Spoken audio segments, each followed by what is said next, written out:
السلام علیکم ورحمۃ اللہ وبرکاتہ۔ بسم اللہ الرحمن الرحیم۔ حسنہ نام تھا میرا، مگر وہ مجھے حسن کی شہزادی کہتا تھا۔ میرے والدین اور ایان کے ماں باپ برسوں سے ہم دیوار تھے۔ بچپن سے ہم بچوں کا آنا جانا لگا رہتا تھا۔ میں بڑی ہو گئی تو روک ٹوک ہونے لگی۔ والد صاحب نے ہم بہنوں پر ہمسایوں کو گھروں میں جانے پر پابندیاں لگا دی۔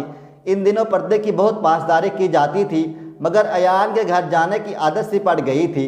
اس کی بہن میری بہن کی اور اس کی بھابھی میری بھابھی کی سہیلیاں تھیں، تاہم میری دوستی صرف ایان سے تھی۔ بچپن کی دوستی کو انسان بھلا نہیں سکتا۔ جب دنوں ایان کو دیکھے گزر جاتے تو میں اپنے بڑے ہونے کو کوستی، سوچتی اے کاش کے بچپن کے دن ہی ہمیشہ کو ٹھہرے رہتے۔ ادھر وہ بھی میری کمی کو شدت سے محسوس کرتا تھا۔ ان دنوں میں 8ویں میں اور وہ میٹرک میں تھا، جب ابا جان کی سخت گیری کی وجہ سے ہم ملنے سے رہ گئے تھے۔ مانی ہوئی بات ہے، جہاں پابندیاں لگتی ہیں وہاں جوش و جنون بھی بڑھتا ہے۔ اب ہم دونوں کے پاس اس کے سوا کوئی چارہ نہ تھا کہ اپنی چھتوں سے تاکہ جھانکی کر کے ایک دوسرے کا دیدار کر لیں۔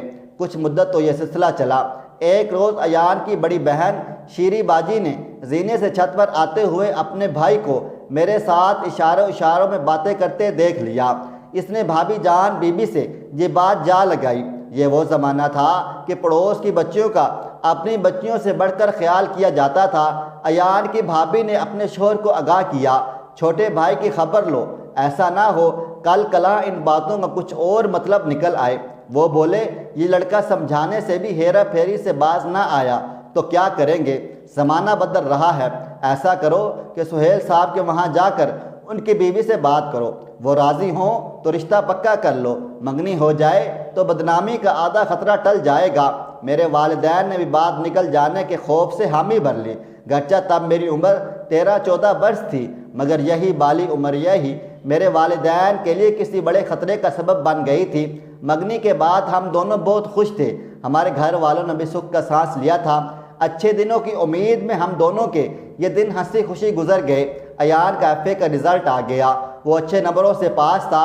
اس کی چھٹیاں آتے ہی بابا جان اور ایان کے بھائی جان نے ہماری شادی کی تاریخ طے کر دی۔ شادی کو 1 ماہ باقی تھا کہ بدقسمتی سے ایان کے بڑے بھائی کا انتقال ہو گیا۔ ان کے والدین ایان کی بچپن میں وفات پا گئے تھے۔ بھابھی اور بھائی نے ہی اس کو بعد میں پالا پوسا اور پروان چڑھایا تھا۔ یہ ہماری شادی ملتوی کر دی۔ ایان نے فیصلہ کیا وہ ابھی شادی نہ کرے گا، کیونکہ اس کی 4 بھتیجیں یتیم ہو گئی تھیں۔ اس نے اپنی بھابھی سے کہا آپ نے ماں اور بھائی جان نے مجھ کو باپ بن کر پالا تھا، تو میں کیسے شادی کر کے اپنا گھر بسا لوں اور آپ لوگوں کو بے یار و مددگار چھوڑ دوں؟ شادی کے بعد جانے حالات کیسے ہوں؟ اس کی بھابھی نے بہت سمجھایا، وہ نہ مانا اور کہہ دیا آپ حسنہ کے گھر والوں کو منع کر دیں، وہ یا تو کچھ وقت اور انتظار کر لیں یا پھر اپنی بیٹی کی جہاں چاہے شادی کر دیں۔ یہ بات میرے والدین کو بری لگی اور انہوں نے جھٹ پٹ جو رشتہ آیا میری شادی کر دی اور میں روتی دھوتی بیاہ کر کے اپنے گھر چلی گئی۔ شادی کے بعد میرے شوہر کا تبادلہ کراچی سے حیدرآباد ہو گیا اور میں میکے سے دور ہو گئی۔ پھر جب بال بچوں میں پڑ گئی، میکے کے اڑوس پڑوس کی بھی سن گن نہ رہی۔ والدہ کی وفات کے بعد میکے جانا بہت کم کر دیا تھا۔ ان دنوں بھابھی کراچی سے ایک روز ملنے حیدرآباد آئی۔ ان کی زبانی یہ سن کر حیرت زدہ رہ گئی، ایان کی بھتیجی جان بانو کا قتل ہو گیا ہے۔ یہ خبر دل ہلا دینے والی تھی۔ بانو کی صورت میری آنکھوں میں پھر گئی۔ وہ بلا کی حسین خوبصورت بچی تھی۔ وہ واقعہ اتنی حسین اور خوبصورت بچی تھی کہ گھر بھر کی ہی نہیں، اپنے چچا ایان کی بھی جان تھی۔ وہ سب سے زیادہ اپنی اسی بھتیجی سے پیار کرتا تھا۔ ایان کی بھابھی کو لڑکیوں کی فکر تھی کہ ان کے بڑھنے میں دیر نہیں لگتی۔ دیکھتے ہی دیکھتے چاروں نے قد نکال لیے۔ جان دوسرے نمبر کی تھی، مگر سر و قد تھی۔ اس کا رشتہ اپنی خوبصورتی کا سبب پہلے آ گیا۔ ماں نے منع کر دیا، پہلے بڑی کا کروں گی، مگر جو رشتہ آتا وہ جان بانگن کو مان لیتے۔ تبھی بھابھی نے سوچا اسی کا پہلے کر دوں ورنہ اور بیٹھی رہ جائیں گی، سو انہوں نے دیور سے صلاح کی۔ اس نے کہا ٹھیک ہے بھائی، اب جو رشتہ آئے تو بانوں کے لیے ہاں کر دینا۔ اس بار ایک اچھے اور کھاتے پیتے گھرانے سے رشتہ آ گیا۔ وہ خاتون اپنے بڑے بیٹے کی لڑکی دیکھنے آئی تھی۔ جب جان بانو پر نظر پڑی اس کی صورت آنکھوں میں کھب گئی۔ ستیلے بیٹے کے لیے رشتہ لینے آئی تھی، مگر اپنے سگے بیٹے کا رشتہ لینے کی نیت کر لی کہ ایسی مونی صورت والی پھر کہاں ملے گی۔ اس نے سوچا بڑے کے لیے کہیں اور دیکھ لوں گی۔ یوں پہلے چھوٹے بیٹے کی شادی کا اہتمام کر ڈالا۔ اس بات کا رنج اس کے بڑے بیٹے طارق کو پہنچا، مگر وہ خاموش رہا۔ جان بانو طارق کی بجائے خالد کی دلہن بن کر ان کے گھر آ گئی تھی۔ شادی کے دن جان بانو محض 16 برس کی تھی اور اس کا دولہا 22، جبکہ جیٹھ طارق 28 برس کا ہو چکا تھا۔ شادی کے دن جان بانو دلہن بن کر اتنی حسین لگ رہی تھی کہ اس پر نگاہ نہیں ٹکتی تھی۔ محلے کی عورتیں کہہ رہی تھی یہ کوئی حور ہے جو آسمان سے اتر کر زمین پر آ گئی ہے۔ دستور کے مطابق جیٹھ دلہن کو پہلی بار دیکھنے آیا۔ جب اس نے اس کو دیکھا سکتے میں آ گیا۔ اس کی نظریں دلہن کے چہرے پر ٹک گئیں اور نظر ہٹانے کی تاب نہ رہی۔ دلہن نے اس سے تحفہ لے کر شکریہ کو نگاہ اوپر کی تو جیٹھ کی نگاہوں میں ایسی حسرت کی جھلک دیکھی کہ لرزہ ہو کر رہ گئی۔ نہ جانے کیوں اس کو اس ویرانی سی نگاہوں میں وحشت بھی نظر آئی تھی۔ تبھی شوہر کے گھر میں پہلے ہی دن وہ خوف کے سائے میں جینے لگی۔ ایک دن اس نے اپنی ماں سے ذکر کیا، وہ سسرال میں بہت بے آرامی محسوس کرتی ہے۔ ماں نے سبب پوچھا، کہنے لگی نہ جانے کیوں مجھے اپنے جیٹھ سے خوف آتا ہے۔ وہ جب گھر آتا ہے میں چاہتی ہوں وہ نہ آئے۔ اس کا وجود میرے لیے وحشت ناک ہوتا جاتا ہے کیونکہ مجھ کو دیکھ کر اس کی آنکھوں میں عجب طرح کا تاثر ابھرتا ہے۔ ماں نے اس کی بات کو کچھ زیادہ اہمیت نہ دی، سوچا کہ ابھی کم عمر ہے، نہ جانے کیا سوچتی ہے۔ وہ جب میکے آتی سسرال جانے کو جی نہ کرتا۔ جان بانو کی شادی کو بمشکل 2 ماہ گزرے تھے۔ ایک صبح ساس نے کہا، دلہن آج میں بڑی بیٹی کے گھر جا رہی ہوں، شام تک لوٹوں گی، تم گھر کا خیال رکھنا اور کھانا بھی تیار کر دینا۔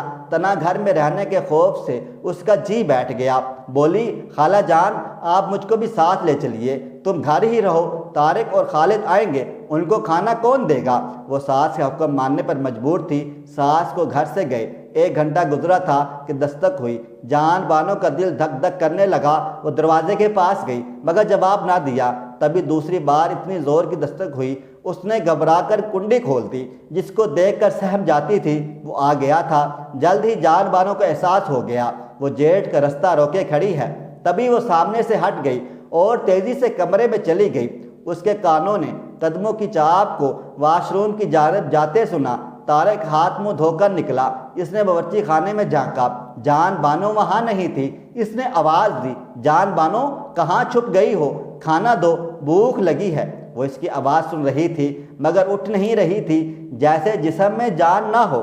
تبھی قدموں کی آواز اس کے کمرے کی طرف بڑھتی ہوئی سنائی دی۔ کھانا نہ دوں گی کیا ابھی تک نہیں پکایا؟ یہ کہتے ہوئے وہ کمرے میں چلا ہوا۔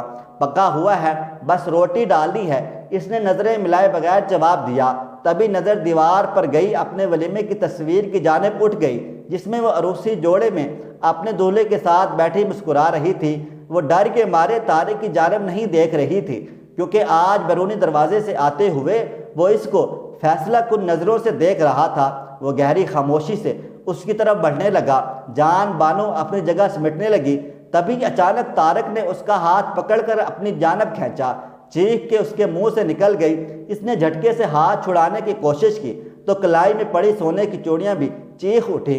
نازک سی لڑکی اپنے کومل ہاتھوں سے اس کو خود پرے کرنے کی کوشش کرتے ہوئے دروازے تک آ گئی تھی۔ جب دیکھا کہ وہ کمزور مدافتوں سے اس طوفان کا مقابلہ نہیں کر سکتی تو سہمی ہوئی چڑیا سے زخمی شیرنی بن گئی اور چلا کر بولی، طارق بھائی شرم کرو، ہٹ جاؤ سامنے سے ورنہ جان دے دوں گی۔ اچھا سب یوں ہی کہتے ہیں مگر جان دینا آسان نہیں۔ اس نے جیب سے چاقو نکال کر کہا، ماں رشتہ میرا لینے گئی تھی اور بیاہ دیا اس نے تم کو اپنے لاڑلے سے۔ میں نے اس کو کبھی ستیلی ماں نہ سمجھا تھا، اس نے ستیلا پن کر دکھایا۔ آخر اب اس کے اندر کا وحشی انسان پوری طرح باہر آ گیا تھا اور وہ نازک سی بانو بھی اپنے ناموس پر نثار ہونے کو نازک نہ رہی تھی۔ وہ پوری طاقت سے مقابل آ چکی تھی۔ اس کو شدت سے چیختے اور لڑتے بڑھتے دیکھ وہ اور بھی زیادہ غصے میں آ گیا، جوش غضب سے دیوانہ ہو گیا۔ ایک کمزور لڑکی ہار ماننے کی بجائے اس کو للکار رہی تھی۔ اس نے چاقو سے وار پر وار شروع کر دیے اور وہ خون میں نہا گئی۔ وہ بھاگتے ہوئی اپنے کمرے سے راہداری میں آ گئی اور جان بچانے کو رستہ تلاش کرنے لگی مگر آگے کوئی رستہ نہ تھا۔ اپنی جان بچانے سے زیادہ اس کو عزت بچانے کی فکر ہو گئی۔ عزت تو بچ گئی مگر جان نہ بچا سکی۔ جب پولیس نے جان بانو کی ریزہ ریزہ ہستی کو تحویل میں لیا، جس کے لہو میں ڈوبے جسم پر چاقو کے 22 وار لگے تھے، پولیس کے آنے تک طارق نہا دھو کپڑے بدل کر گھر سے نکل چکا تھا۔ گھر کو تالا لگا کر وہ ریلوے اسٹیشن چلا گیا۔ بعد میں اس نے پولیس کو بیان دیا۔ اسٹیشن تو چلا گیا مگر نہیں جانتا تھا کہاں جا رہا ہوں۔ دماغ میں تیز سی آندھی چلنے لگی۔ مجھ کو احساس ہوا یہ میں نے بہت غلط کر دیا۔ اس معصوم لڑکی کا کیا قصور تھا جس نے تقدیر نے میری نہیں بلکہ میرے بھائی کی دلہن بنا دیا تھا۔ میں سمٹ گھر کی کھڑکی سے ہٹ گیا، تھانے چلا آیا اور خود کو گرفتاری کے لیے پیش کر دیا، کیونکہ میری دماغی حالت تیزی سے بدلتی جا رہی تھی۔ جان بچانے کی فکر پر پچھتاوا غالب آتا جاتا تھا۔ اگر میں گرفتار نہ ہوتا تو کبھی نہ کبھی ضرور پکڑا جاتا۔ اتنا لمبا عرصہ لمبی اذیت سہنا پڑتی۔ ایان 17 سال بعد مجھ کو اچانک ایک میڈیکل سٹور پر مل گیا تھا۔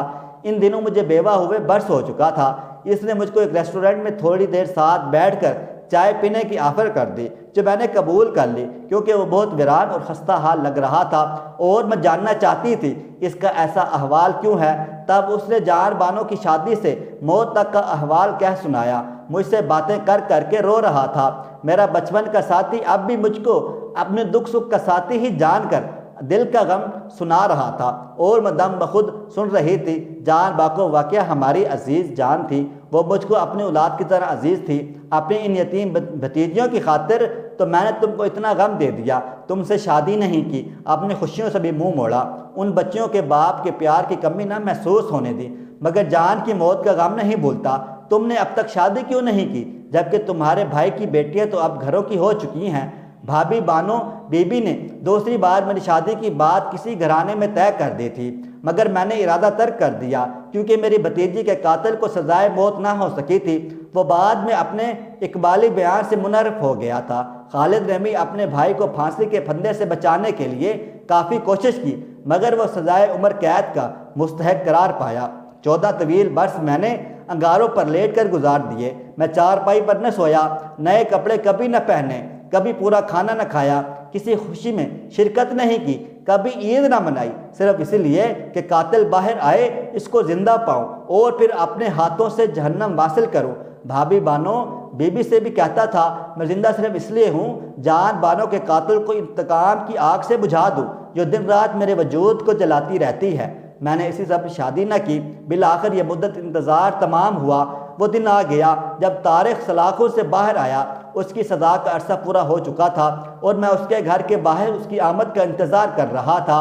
اب میں اس کو مزید سانسوں کی مہلت نہ دے سکتا تھا، مگر خدا کو یہ منظور نہ تھا میں اپنی بے گناہ بھتیجی کے خون کا بدلہ اپنے ہاتھوں سے لے سکوں اور قاتل بن جاؤں۔ وہ گھر آیا تو مگر افسوس زندہ نہیں، موت کی چادر میں منہ چھپا کر۔ وہ پشاور سے کہیں آگے اپنے آبائی علاقے کو نکل رہا تھا کہ ہائی وے پر اس کی سواری حادثے کا شکار ہو گئی۔ وہ موقع پر ہلاک ہو گیا۔ قدرت کے کھیل نرالے ہیں۔ 14 سال کی سزا پوری کر لینے کے بعد بھی اس کو معافی نہ ملی اور وہ زندہ اپنے گھر کے دروازے کے اندر قدم نہ رکھ سکا۔ موت نے تو یوں بھی اس کو گھر آنے کی مہلت نہ دینی تھی۔ میں ناحق بدلے کی آگ میں خود کو جلاتا رہا، ہر خوشی کو حرام کر لیا، جبکہ قدرت نے خود اس سے بدلہ لینا تھا۔ یہ میری خام خیالی تھی کہ قانون کو ہاتھ میں لینا چاہتا تھا۔ اب سوچتا ہوں بے شک انسان فانی ہیں، مگر میں نے اپنی زندگی کو فنا کر کے کیا پایا؟ یہ کہہ کر ایان نے آنسو پوچھے۔ اس کے بال سفید تھے، وہ اپنی عمر سے زیادہ بوڑھا نظر آ رہا تھا۔ اس نے اپنا دکھ میری غم گساری کے کاسے میں ڈالا اور چلا گیا۔ اس کے بعد وہ مجھ کو کبھی نہیں ملا۔ آخر اسے اور مجھے کس بات کی سزا ملی؟ اگر ہماری شادی کر دی جاتی تو شاید ایسا نہ ہوتا۔ بس اب یہ تو حالات ہے، ہوتا وہی ہے جو اللہ تعالیٰ کو منظور ہوتا ہے۔ بس یہ دعا ہے اللہ تعالیٰ کسی کی بیٹے کو ایسا دکھ نہ دے، آمین۔ دوستو آپ بھی کمنٹ باکس میں آمین لکھ کر ہماری دعا میں شامل ہو جائیں۔ دوستو ویڈیو پسند آئی ہے اس ویڈیو کو لائک کریں، شیئر کریں۔ اگر آپ نے ابھی تک میرا چینل سبسکرائب نہیں کیا تو اب بھی سبسکرائب کر لیں، ساتھ میں بیل آئیکن کو بھی ضرور پریس کر لیجئے گا تاکہ نئی اپلوڈ ہونے والی ہماری ویڈیوز کا نوٹیفیکیشن آپ کو بر وقت ملتا رہے۔ مجھے اگلی ویڈیو تک اجازت دیں۔ اللہ حافظ۔